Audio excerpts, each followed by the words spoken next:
We're live or not. We are live. Hi, everybody. It is the final interview, final conversation of the first day of this week's This Is Burnout campaign. And I am joined this afternoon with the fabulous Kristen Harcourt, who's joining us from Canada. She does some incredible work. And we're going to be chatting for the next kind of 45 minutes or so. So, hey, Kristen, how are you? Hello, Kelly, Miss Fabulous. So wonderful to be here with you. I'm so pleased to have you here. I have said, and if anybody's watching live, do let us know.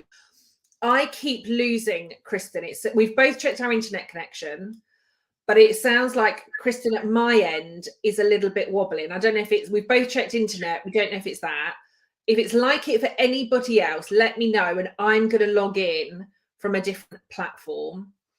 But if we seem to be okay, then we'll keep on going from here. So we'll see how we go. But thank you for joining me.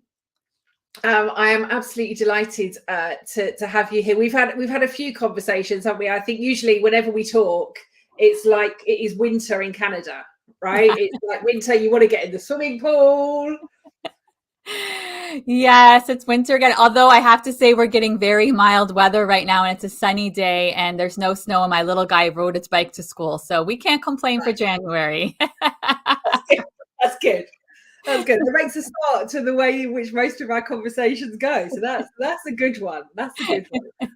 Okay, so Kristen, before we kind of get into it, so what we're going to be talking about today, really, isn't it, is what you identify in your clients with burnout and what it is that you help them with.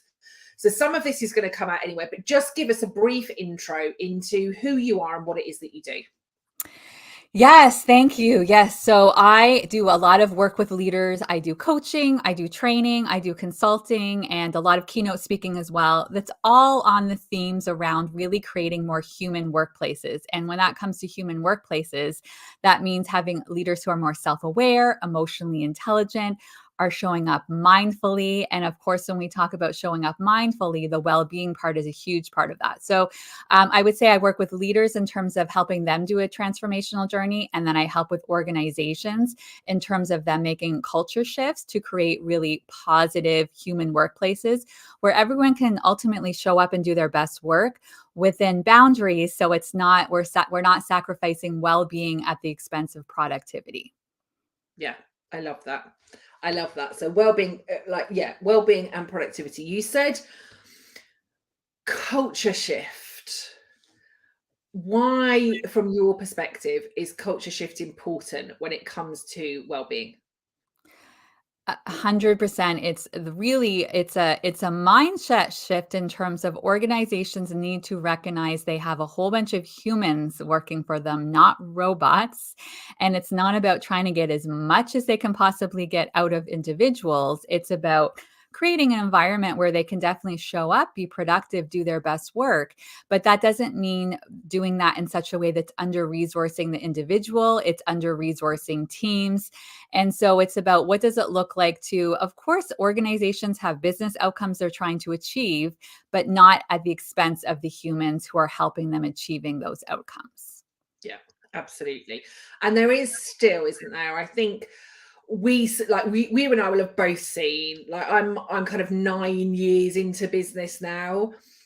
We see lots of organizations that are talking about putting people first, the importance of putting people first, and people not being numbers and all of that. Like we see a lot of the lip service, but we don't always see a lot of the action and behaviors that go along with that, right? This is the challenge, right? It's great intentions perhaps, but if the actions and behaviors are not aligned with those intentions, then essentially it really is lip service. And I think I see very quickly the difference between organizations that are doing things as checkbox exercises as opposed to organizations that really want to make systemic changes.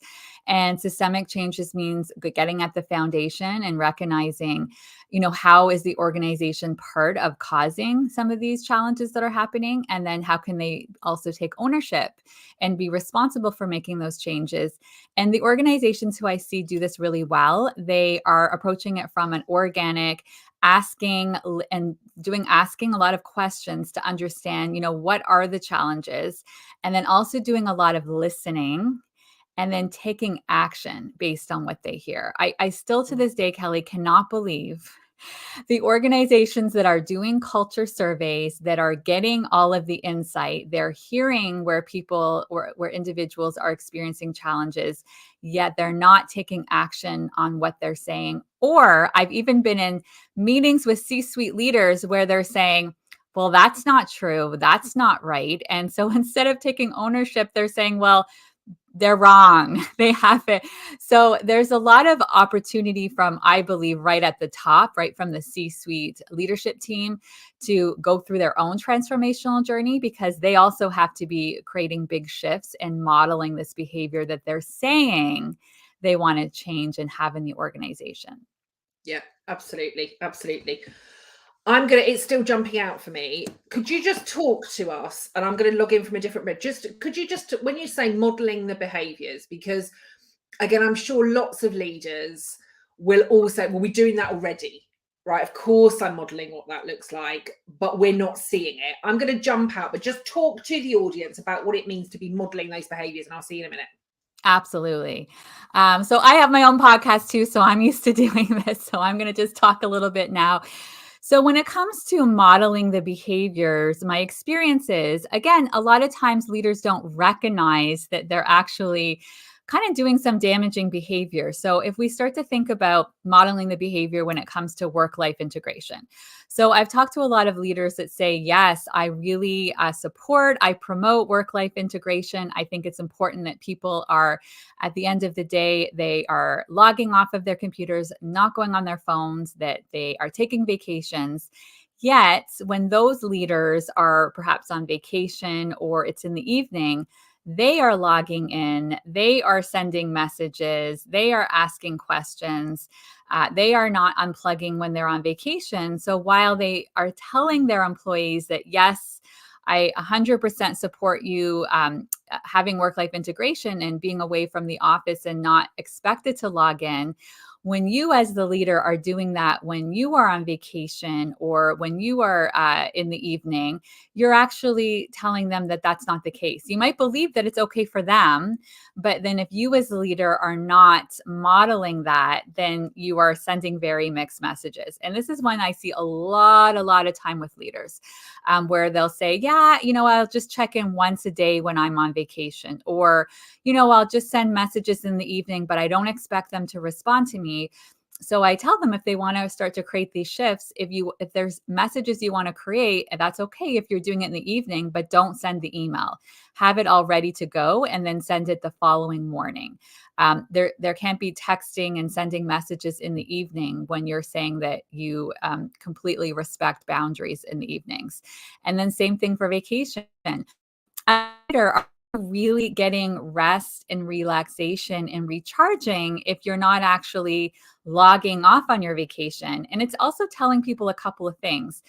It's showing that you don't trust them enough to be able to handle things while you're away on vacation, which is eroding some of that relationship and trust with them.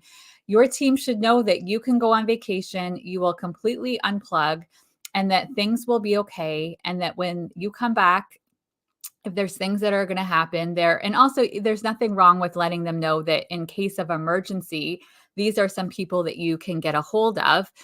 Again, I've talked to some CEOs who have said, I'm going on vacation. I'm going to be gone for a couple of weeks. I trust that my team will take care of things.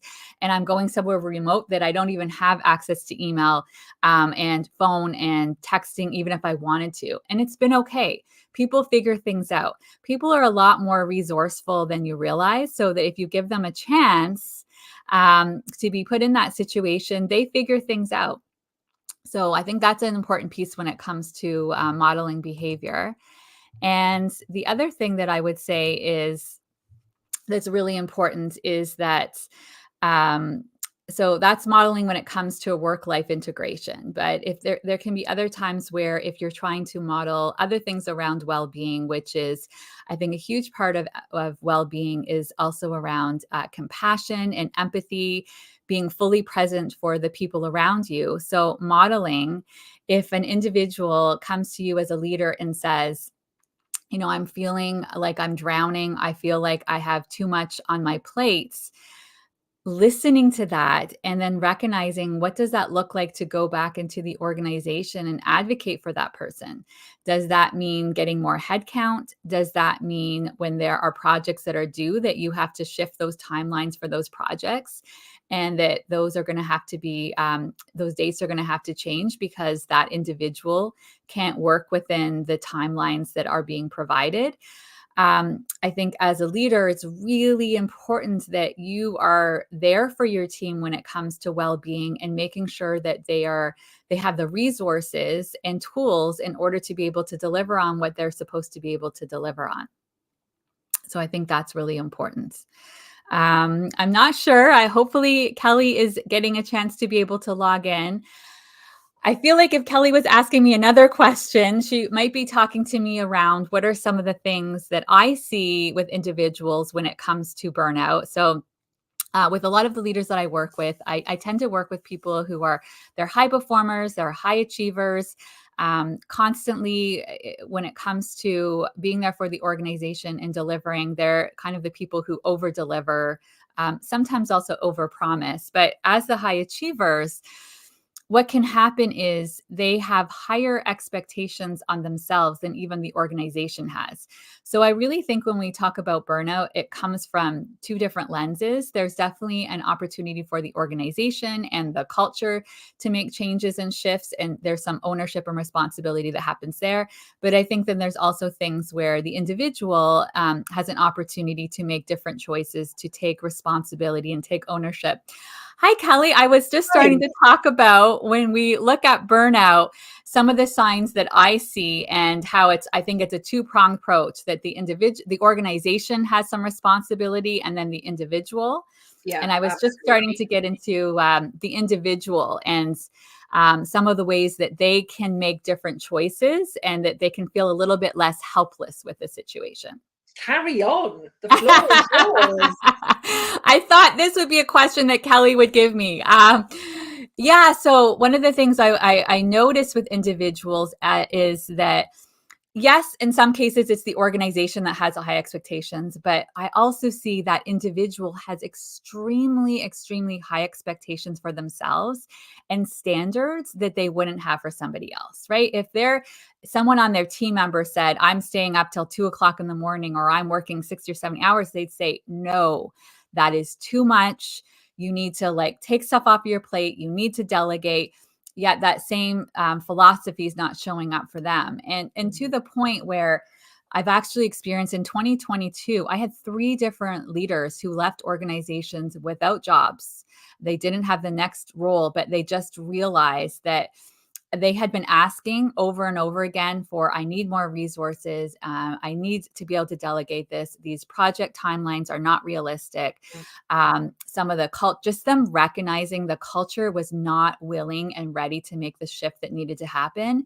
And they said, you know what, ultimately, I am not going to sacrifice my health for this organization. They were seeing from a mental health perspective that they were just drowning, and they could see themselves going lower and lower and lower. And they just said, no more, no more. I can't do this. And I'd say on all 3 of them, it's so interesting to see within a month already, within 2 weeks to 3 weeks, I started to see a shift immediately.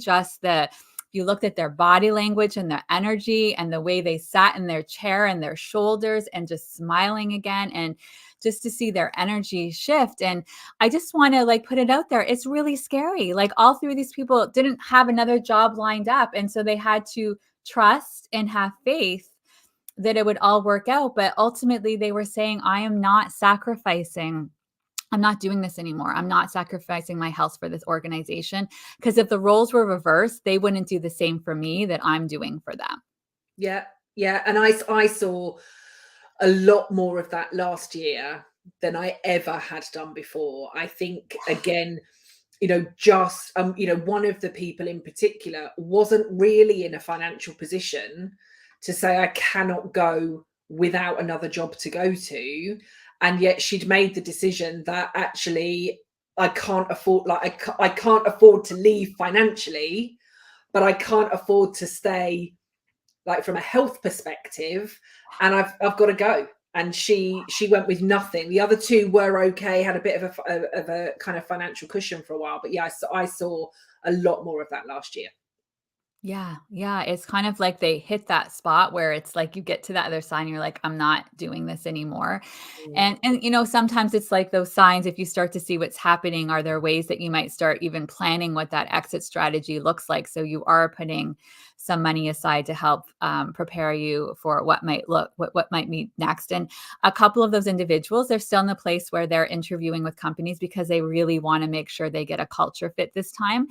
And then one of the people, it was one of those, like, literally within a couple of weeks, a recruiter reached out to her, started interviewing for another company. She's actually going on mat leave, and she's got something lined up for when she goes back in March. So she left 8 months Amazing. pregnant. She left 8 months pregnant, not knowing what that was gonna look like. She did have a bit of a safety net. Her husband Yeah. also has a full-time job, but she was like, "I can't even, if I were to, imagine the best situation possible of what could have happened here, I couldn't even have dreamed up what would have happened." And now she's going to be working in a startup with an all female. It's a female founded organization that has just positive culture. But there is that level of trust, and that I do want to acknowledge that leap of faith. But it's interesting. I really hold people as being naturally creative, resourceful, and whole. And it's amazing when you're away from the darkness and when you're away from the heaviness, how all of a sudden you have some space and you have some clarity and you have access to creativity. And all of a sudden these ideas pop up around things you can take action on that you just don't have the mental and emotional headspace to see it when you're in the throes of burnout. No, and I think a lot of us, and I wonder if you find the same with your clients, having been through it, I know it was there. Whenever I speak to people about it, I know it's there, but it is absolutely right. It's like, and I was speaking to the first guest of this campaign this morning, Michelle Yeoman. Burnout has this bizarre way of, when you think you're exhausted, it's like burnout literally takes hold of you and says, but you got to keep pushing, right? Well, you're going to push to the absolute limit, and you're going to push to the limit mentally, physically. You're just going to push and push and push and push and push. And somehow it's like it convinces you that everything's okay, right? If you just keep on pushing, everything at the finish line is going to be okay. And yet there is no finish line. And I know from my perspective, it was like I lost all sense of logic. Yes. Right? It was like, logically, I know I have to stop, but it was literally like I was kind of being, I suppose, like like a puppeteer, right? Burnout is the puppeteer, and I'm just kind of moving and going and running and pushing and kind of doing all of that.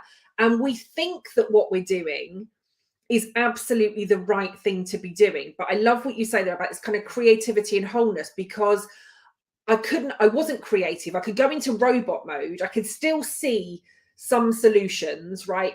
A plus A will always equal this, or this will always happen. But I couldn't, my creative ability, my problem solving, it was like it was just non-existent. I couldn't see my way out of anything. Well, it's so interesting as you say that, because even as you were talking, it was reminding me, it's almost like you're gaslighting yourself, and it's like these addictive tendencies that it's, and if we were to take a step back and ask, well, where does this all come from in terms of the conditioning? And I mean, especially as females, the conditioning that we receive, right? Like, how ungrateful for you, like, push through. You're so lucky to have a job. You're so Yeah. lucky to be able to have all these things. Even entrepreneurs, you're so lucky to be busy. Who are you? Yep. Listen, do you know how many entrepreneurs who I've seen who also, not even leaving an organization for burnout, left because I want to have choices. I want to be my own boss. And then it's like you wouldn't even hire your own boss yourself or anybody else, because what they were doing, that same thing as entrepreneurs, working crazy hours. And then again, it's like, well, I put myself in this situation. If I want to be successful, this is what I have to do. And I get to create my reality. So who am I to complain? And I all of these stories and narratives. We are definitely conditioned more to be people pleasers. So it's like you were saying, Kelly, I'm just going to keep on pushing through, and it's not rational. And I think also with what you were saying that it's reminding me of is if you think about how tired and exhausted you are, then you're also not getting access to your body, and your body, which is so wise and would say intuitively and try to get your attention and say, and sometimes that's what ends up happening. It's like it's the one thing and the second thing, and then eventually, like your health, you literally have a breakdown because your body's like, well, you weren't hearing me. I was trying to get your attention many, many, many times. So we had to go to the extreme to really get your attention. But that mind, body, soul connection, when you're in the throes of the burnout again, you're not getting access to it in the same way. Yeah, it's absolutely non-existent. And again, I think every time I've spoken about my story, it was that my intuition was saying to me, get out of this organization, just get out. But I didn't, because it had the challenge and it had all of this stuff that I thought I could change. But the more I kept going, it was, and I can tell you the day that I rediscovered my intuition for the first time after leaving the organization. It was like, oh my God, like you're there, like, huh? And I was at a women in leadership event, and like my intuition spoke to me again. And I remember crying all the way through this morning coffee break, like, oh, there I am. But I genuinely, it was like it had just gone. And yeah, the whole premise of this campaign, right? This is 10 years since the physical hold of burnout took over me.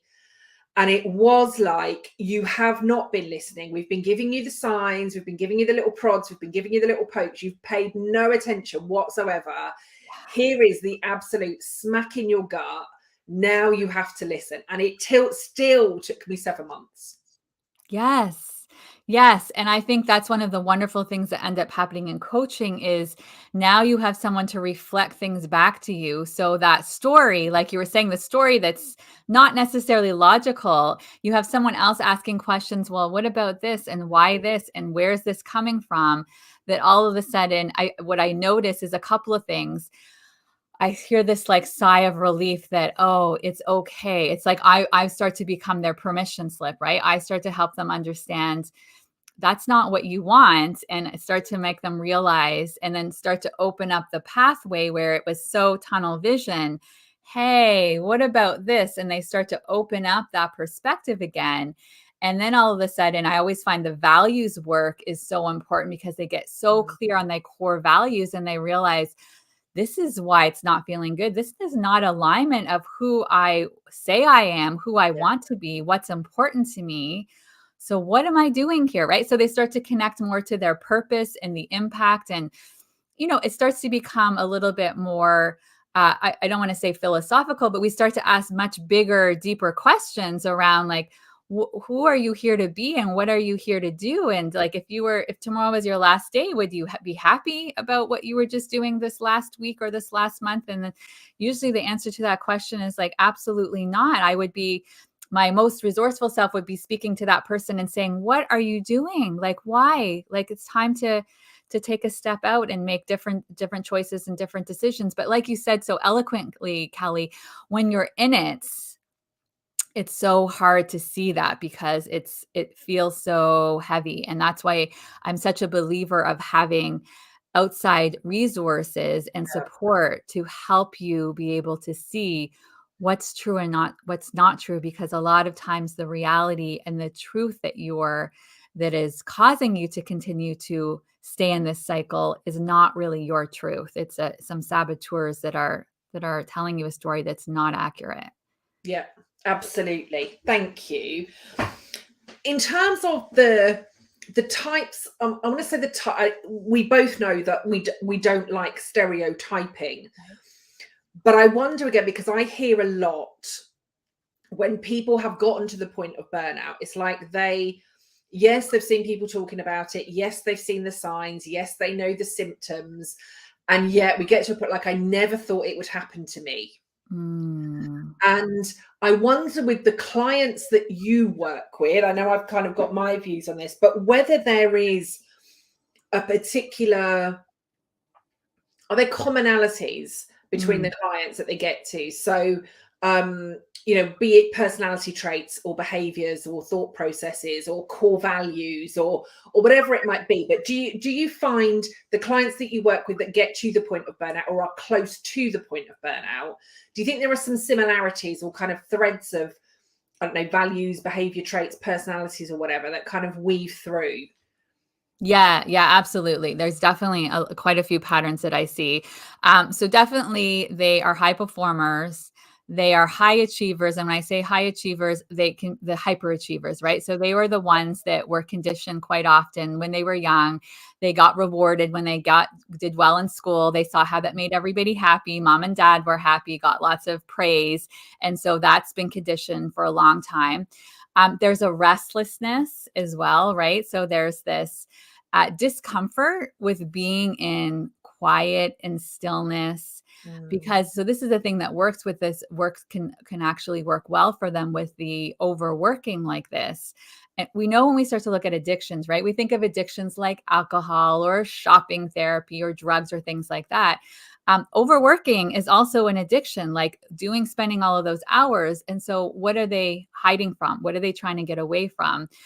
The pattern that I learn with a lot of them is they haven't learned how to be with themselves and to be in quiet. Then all of a sudden, if they're in that quiet, then they have to start talking to themselves and asking some questions. And a lot of times some emotions show up Yeah. and they don't want to be I don't want to be with these emotions. So there's a lot of repressing and suppressing. And I also notice a pattern of they're all very compassionate and empathetic, so very caring for others, very happy to give advice, and like a little like they would literally have told other people all those things to avoid burnout, yet not apply that same wisdom that they're giving to others to themselves. Very high expectations, tough on themselves. So a lot of them, when we start doing work together, they don't even realize their inner voice and how they're speaking to themselves on a daily basis. If they've just gotten so used to it and so comfortable, they don't even realize, like, do you hear those words that you're using? Would you speak to somebody you love like that? No, they're like, absolutely not. Never. I would never say. So why is it okay to talk to yourself like that? Right. So I think a common theme that I would say everyone is underneath it is this belief that I'm not enough, right? So there's this proving, like going out there, like I'm going to prove, whether it's proving to the parents, proving to a teacher, proving to peers back in the day, but proving to people that I am enough, that I can. A lot of that is very unconscious, and we discover that through through our work in coaching, so they don't know that.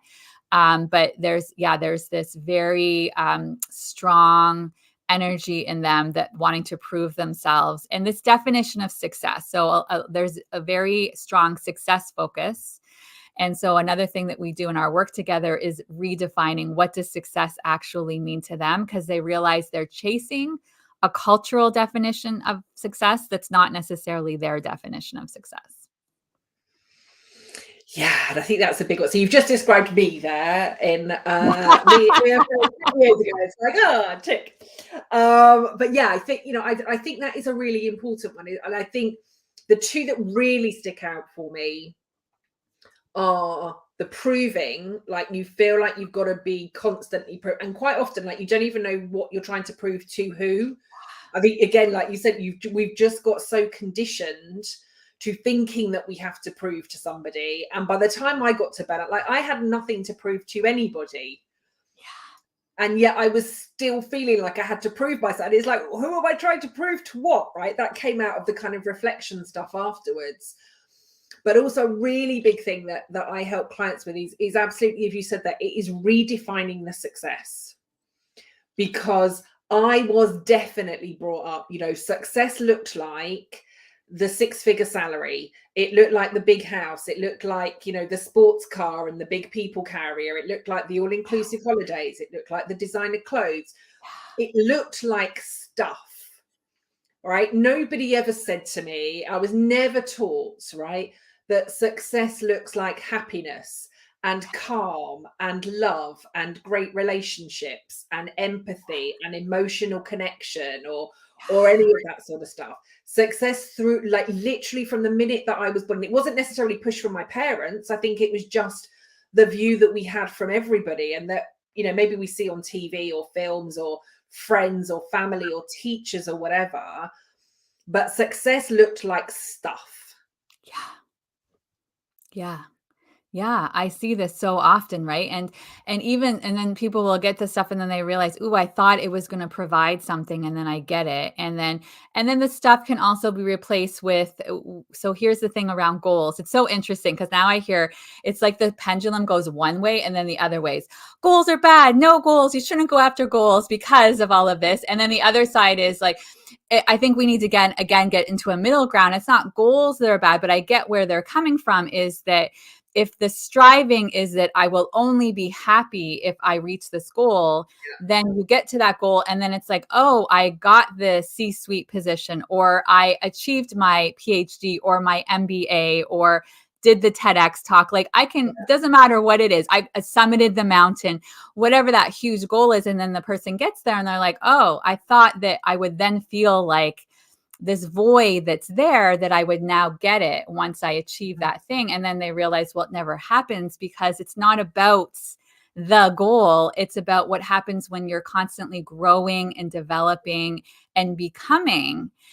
And so if it's too hyper focused on achieving the goal, and then there's this letdown because you didn't achieve the goal, and not enough reflection of like, every day being able to be in the present moment and continuing to, as you were saying, Kelly, connect on a deep level with the humans around me. I know you do a lot of mindfulness like I do. And so going out for a walk and seeing the trees, seeing the birds, seeing the flowers, you recognize, oh, like, actually, I was looking in the wrong places. I thought that if I got this thing or this stuff, then I would feel fulfilled. Yeah. But it's actually, and then you start to recognize, oh, if I just like sit in that stillness that feels so scary and get to the other side of it, then you feel this like warm, beautiful energy that comes from within. And so my thing around that is, and it doesn't mean, I think sometimes what gets happened at people around this one, when this stuff is that, well, that means I need to become a minimalist and sell everything and go off and live on a farm. No, it doesn't mean that. You can still have all the outward stuff that's happening. It's just not what's driving you. It's like inside there's this wholeness, this completeness, this understanding. And that's happening there at a core level. And you're always accessing that part. Again, we're all works in progress. And then the things that are happening outside are just a beautiful, like, oh, what do I feel inspired to create? Very different. Like, and I'm sure some people even hearing this, it's hard to like even put into words because it's something that you embody and experience internally. It's not something that's driving from outside of you. Yeah. And it is, and again, I don't know if you had similar, but I think I heard for years about this kind of inner work. And I think because I was resisting it for so long, again, like I couldn't connect to it. So anybody that was talking about it, I was kind of, well, it's okay for you, right? Because you've got all of the stuff, right? You're already a multimillionaire. You're already at the top of your game. You've already got all of this stuff. So of course it's easy for you to say, this is what I now do. But it's almost like you had all of the stuff anyway. And now you're telling me what's important is this inner whole core stuff. It's like, and I resisted that for a really, really long time. And I think even when I started to do a lot of the inner work, it was like, but I'm hearing all of this stuff from people that have got everything. And now they're telling me what matters is the important, like, is the inner stuff. And it's like, well, of course it is, because you've already got it all, right? You've got it all sorted. And again, I recognize that was part of the resistance of it, right? Because we are all a work in progress, right? There is no end game to who am I at my core. There is no end game to any of this inner work. And it was like, oh, okay, now I get it, because I had stopped pushing so hard and stopped trying so hard. And yeah, I did begin accepting, and I did, I'm still grateful every morning, right? Go out in the morning, I walk the dog, right? I'm grateful for where I get to walk the dog. I'm grateful for another day. I'm grateful for for all of this. It's like, now I get, like, now I'm living it, now I'm embodied in it. And yeah, and I think if you're kind of where I was kind of 10, 15 years ago, it's like, just like, that's woo-woo crap, doesn't work for me. It's all right for you to say, because like you've seemingly got it all. And it's like, no, like, start with it now. Yes. And I think that's the thing. It's vulnerable. It's vulnerable to say yes to something when you don't know exactly what that yes is you're saying yes to. And just acknowledge, I would say anybody who's like, "Ooh, I'm a little bit curious, but I don't know what this looks like, and it feels a little bit scary," because of course it's the unknown, it's the uncertainty. Like, just take baby steps, right? Like, you don't, and that's the whole thing we're all doing, is taking baby steps. I always talk about the onion that's unraveling, and there's a layer after layer after layer. As you said, Kelly, like, we're never done. Like, there's so many layers. We just don't even realize all of the conditioning that we have and these patterns. And like, so, and it's to the point where I don't, like, I love the patterns. I'm like, ooh, I just found a new pattern. Like, what is going on here? And so it's like, it's not something that's a bad thing. It's like, okay, so here's a pattern. Oh, wow, I'm going to unravel this. And now I get to look at it and see it, and I'm the observer of the pattern. And now I can make different choices. And the beauty of neuroscience is that it's not like, oh, because you have those patterns, those are there forever. You can start to create new neural pathways and new patterns. And so that's the beauty of change and transformation, is it's always possible. Like, today you can make a decision. So to bring something up, when we talk about burnout and well-being, so I'm constantly, it'll be so interesting. I'll just wake up one day and realize, like 4 years ago, I would wake up and say, my body does not want coffee anymore. And so I stopped drinking coffee. And just about 2 years ago, I woke up one morning and I said, I don't think I want alcohol anymore. Anybody who knows me would feel like that's very shocking to hear. I was a very moderate drinker, but I liked my glass of wine when I'm with the girlfriends. Like, it was a very social piece of who I was, but I was just interesting. I was intrigued. I'm like, there's a pattern there.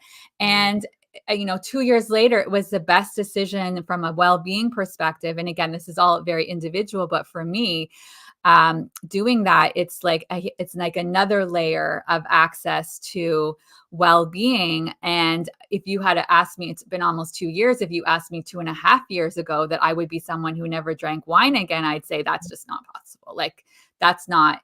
So the thing that I share that is to let you know, anything can change in a moment by just making a new choice, by just saying, I've decided. Even with exercise, I remember just saying, like, I've decided I am somebody who is going to work out 3 days a week. That's who I am now. That's my identity. I just woke up one day and said that. And now I always work out 3 days a week because it's part of who I am. So that's the beauty. Like, in any moment you could say, you know what, this burnout and what I'm doing to myself, I'm saying no today. Like, I'm saying no, I'm making a choice. And next choices will show up, like baby steps. You don't have to have it all figured out. You don't need to know what it all is going to look like, but what is one new choice I'm going to make today? Yeah. And I love what you say there about feeling like within your body, like, I don't want coffee anymore, I don't want alcohol anymore. I hadn't actually realized it was nearly 2 years, because I can remember, because I think you'd put an Instagram post out. There was you'd read a book, right? Quit Like a Woman. And I said to you, I haven't drank for years either, but I'm really interested in the book. And I then went away and read the book, and I was like, I really love this. And again, like, my choice to not drink again was, again, that level of awareness. So I had recognized on the days that I was drinking, and I wasn't a big drinker. I'm not going to say I didn't have, I couldn't have binges if I went out with the girls or kind of did any of that stuff, but I didn't drink that regularly. But I noticed that on the days that I was drinking, I was waking up the following morning feeling quite anxious because I hadn't been sleeping properly. And my decision was, I want to see if not drinking will change the quality of my sleep. And it did. And I then became like, so I'm just not drinking anymore. Yeah. That was it. And it was just a choice. Whereas I think when I hear, and I genuinely couldn't tell you how long ago it was that I stopped drinking. So it's like, I didn't count it, I didn't track it, I didn't do anything. It was just like, that's just not part of me anymore. Yeah, it's so powerful. And I like what you said there too. Like sometimes it's just actually I'm reading a great book that was showing even someone with anxiety who was using marijuana to help with the anxiety. And the psychologist had said, okay, like let's give an experiment for 1 month to not use the marijuana, see what happens. And she realized that it actually had become this whole cycle that once she got off it for a month, that she realized it was actually the marijuana that was now creating the anxiety. Again, different for each of us. We don't know, but you Yeah, don't know until you give it a try, right? All of a sudden you start to notice if you're off of it for a whole month and really pay attention, yeah, you start to notice, oh, wow, it is impacting my sleep. And it might even be noticing, oh, I notice my moods the day after I've had alcohol. I might wake up in the morning and my mood's a little bit off. But mhm, no one had ever made the connection that it wasn't just that they were feeling moody that day, it was that they had had alcohol the day before, right?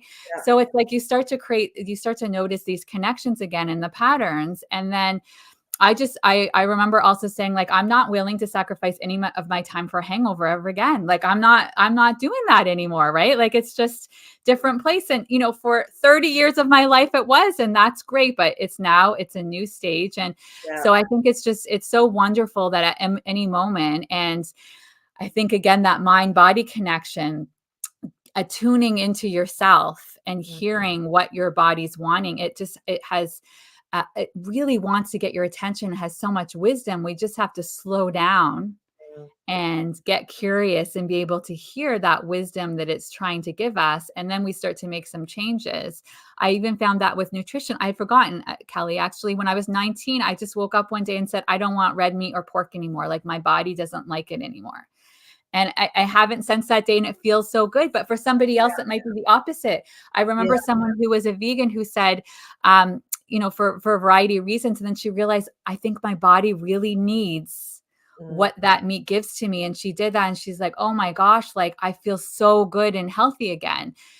Again, for her, it's like her body was craving that, and where yeah, she was getting it from other sources, it just wasn't working for her. And if we can slow down and create the space to hear, then we'll get to hear that there's no one size fits all, right? It's each of us, absolutely. our body has different Yeah. needs.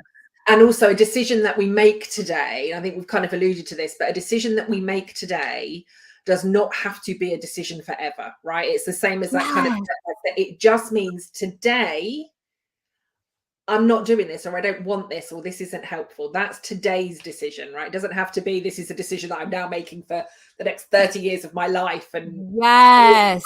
Yes. I talk about this with the career journey all the time, right? Because they'll feel this pressure. I'm like, what if we just said this is just for right now? This is not yeah, the role, the company, even the type of work you're going to be doing for the rest of your life. What if it was just yes?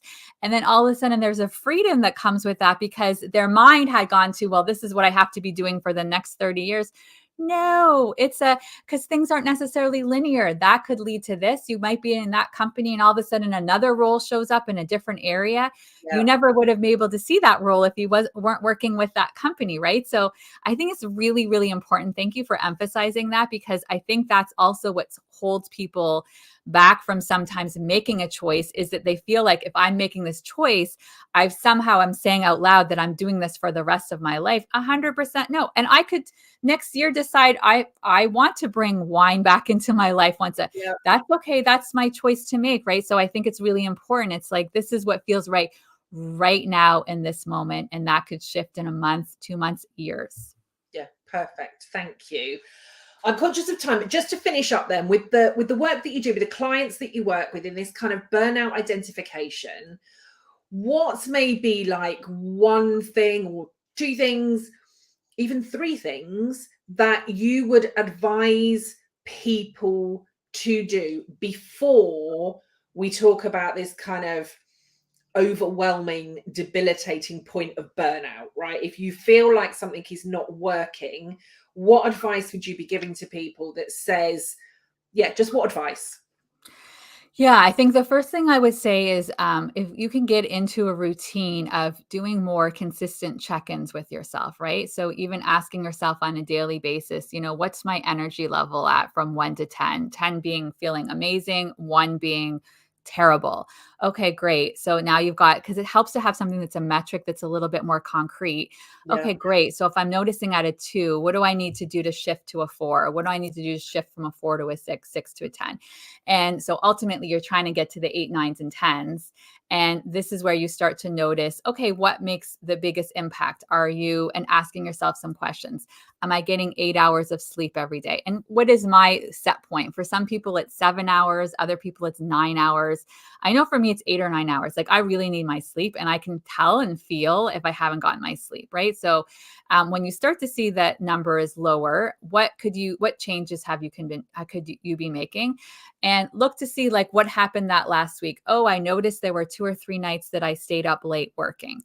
Ooh, I noticed that the day before that I was binge watching for 3 hours and went to bed. So sometimes the going to bed late is not because of work. It's because of something else that's pulling. Or, oh, I noticed that I was scrolling for an hour on social media, right? So I think having morning rituals and evening rituals can be great when we talk about our sleep cycle. If you could have no technology an hour before bed, that would be amazing. If it's maybe reading a book before bed, doing something that's quiet, even having a bath and doing some meditation. And then checking in with yourself, like even creating a list of, I call it my soul filling list, but like, what are those things that need to be happening on a consistent basis for you to be in your optimal well-being? I know for you, Kelly, there has got to be some yoga happening during the week, right? Some yoga There in has there. got to be some yoga. Right? So for all of us, we need to have movement, and our movement is not one size fits all. So for your movement might be walking, it might be yoga, it might be, for me, it's kickboxing, it might be going to the gym, it might be just doing weights at home. So making sure that you're getting movement every week, that you're doing those soul filling things, whatever that may be, time with family and friends, making sure that, like we said, with the sleep is happening. And then what are some of those other things that are important to you from a well-being and self-care perspective, right? Whether that is making sure you're getting regular massages once a month, having some boundaries around when do you want your workday to end. If your workday's ending at 6, committing to staying consistently at 6. And so I would say most important is have the list of all those things that are your optimal well-being, and then be checking in with yourself on a daily basis, 1 to 10, where are you at? And if you're noticing you're lower, what needs to shift so we can get you to continue having 8, 9s, and 10s from your well-being perspective. Perfect. Thank you. You're welcome. I was sat thinking as you were, and I'm like, yeah, that's probably exactly what I would have said. But in a slightly different way. This is what I love, right? Again, those of us, I think, that do it, we're talking the same language, we're saying the same things, we're saying it in our own way, but we're all talking about the same thing. And I love that. Thank you, Kristen. I love everything that you do, and love talking to you. For anybody that's watching or listening, where can they get in contact with you and find out more about you and what it is that you do? Yeah, thank you for asking, Kelly. So website is kristenharcourt.com. I'm active on all the social media, so Instagram, LinkedIn, Facebook. Love connecting with people, so please don't hesitate to send me an invite. I also have a podcast called Inspirational Leadership, where we're talking about a lot of these things. And Kelly, I need to have you on the podcast. So that's going to be our plan for 2023. I would love to have you on the podcast, and I can't believe that hasn't happened yet.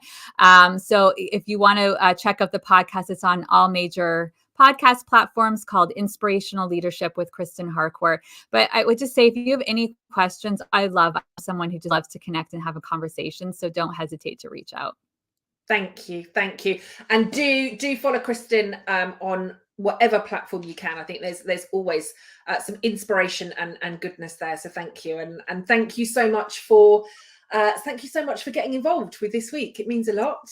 I love, I want to get as many kind of different angles and all those sorts of things. So just thank you. And if you have been watching or listening, thank you very much. That is the end of today. I will be back with you at 10 a.m. tomorrow morning. I think my first guest tomorrow actually is Jay Unwin. So for any of you that know Jay, that will be a fantastic conversation, I'm sure. But Kristen, thank you very much.